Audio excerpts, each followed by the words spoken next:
The rain hadn't stopped for 3 days on Vega Outpost 12.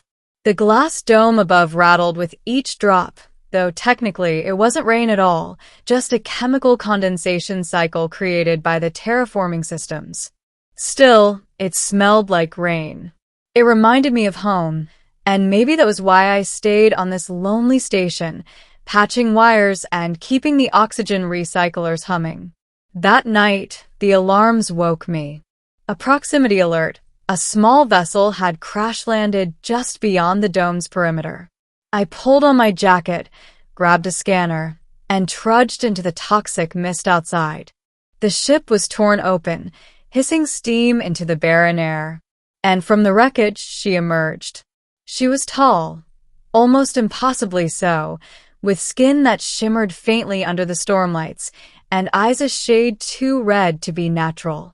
She staggered toward me, clutching her side. And then she spoke in perfect Terran standard. "Don't run." But every part of me screamed that I should. The beginning. The woman who drank shadows. I dragged her back to the outpost, half against my better judgment. Her wounds were bad, deep gashes along her ribs, one arm broken. While I wrapped her injuries, she watched me with an intensity that made me sweat. "You are human," she finally said. "You smell of iron, of life." Her voice was low, almost reverent. "I'm Mason," I muttered, trying to distract myself with medical supplies. "And you're lucky I found you." She tilted her head, fangs glinting just slightly in the dim light. Not prosthetics. Not implants. Fangs. The realization hit me like a shock. She wasn't just an alien. She was something closer to the myths of old Earth. A vampire. Over the next few days, she stayed in the outpost, growing stronger.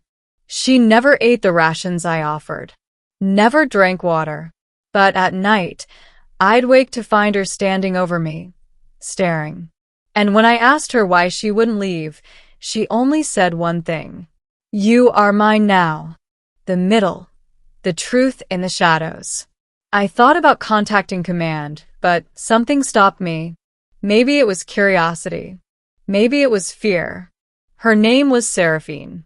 She came from a race known among her people as the Vathari, a nomadic species drifting between the stars. They had evolved differently, feeding not on crops or animals, but on bioelectric energy.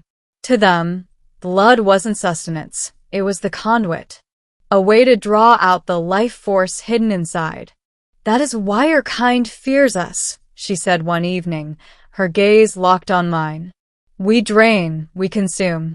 We leave nothing behind." I should have recoiled.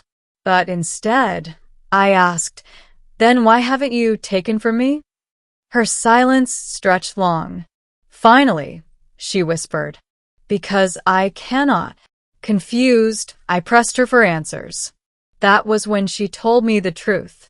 When her ship had crashed, the impact had broken a core crystal she carried. Without it, her body would consume itself.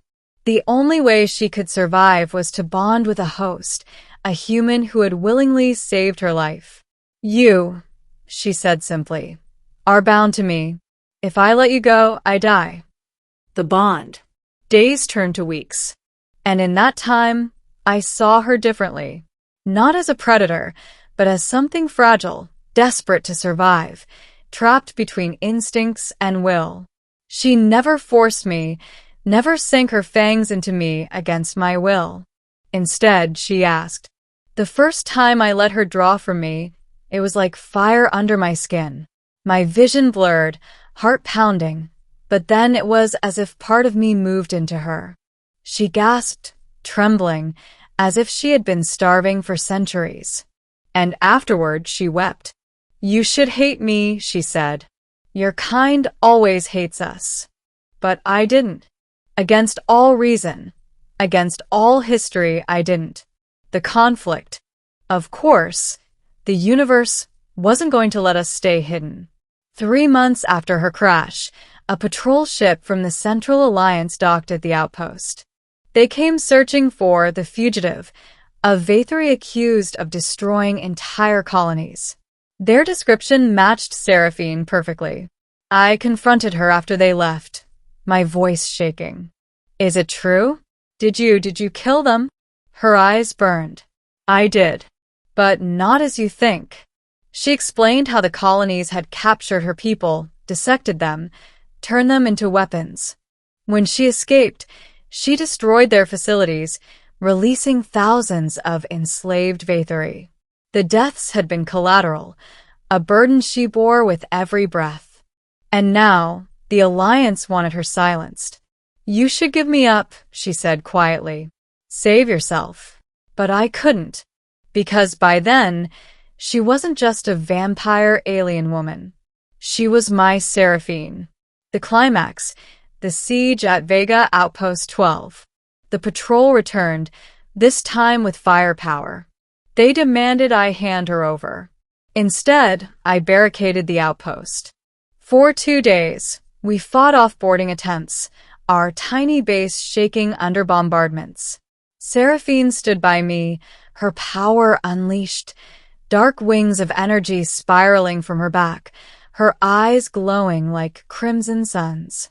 But each attack drained her. She needed more of me to keep going.